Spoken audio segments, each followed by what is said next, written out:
Hello friends, family, and random internet weirdos who found this video.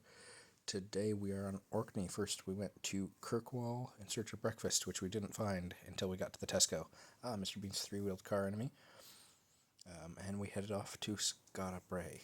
Can't tell you how impressive it is to be at this place. It's older than the pyramids. It's 5,000 years old is when people lived there.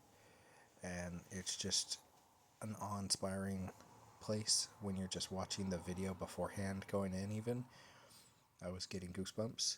So they've recreated right here what one of the buildings would have looked like, completed with the hearth in the middle. Those things on the side that look like they'd be pittons for holding animals are actually their beds. You got to remember that back then people used to be quite a bit shorter than we are now. A lot of Orkney is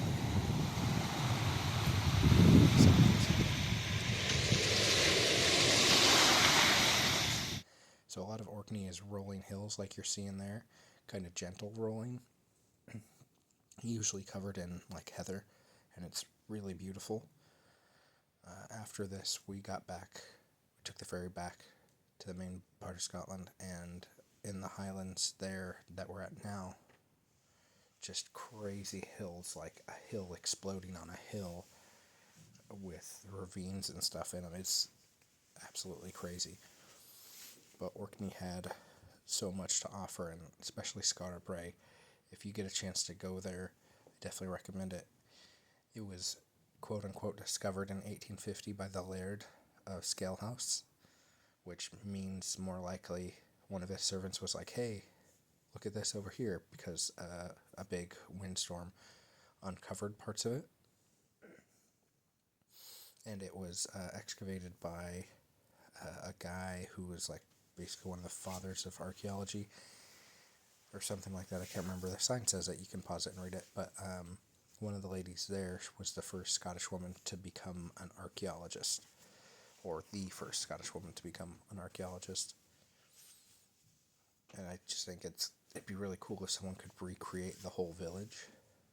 And I mean, they've got their ovens that are kind of on that one collapsing a little bit, but you could literally cook in these people's 5,000-year-old oven if you felt like it, which is impressive. Oh, and as you walk from the visitor center, it's like 500 meters to Skara Brae. They've got these stones every now and then with like the accomplishments of humankind. So it's like, we go to space. The telephone is invented, I think, and it just keeps going back and back and back, like the Inca civilization, Great Pyramids, and so you get a sense that, okay, I'm traveling back in time. It was really well done. I think they did a good job on that. This one is pretty much crumbled, but a lot of them are like that.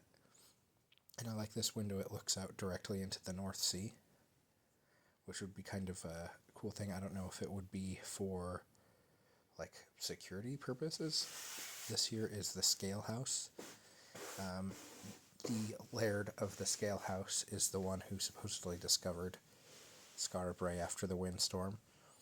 This place is very impressive as well. Lots of old money involved in this place. If they recreated this house in Oregon, I'd want this room, the library. It's very, very fancy. The bookshelves even like turn a little bit. And there's a weird connection. You'll see some samurai swords in a little bit. Weird connection to Japan.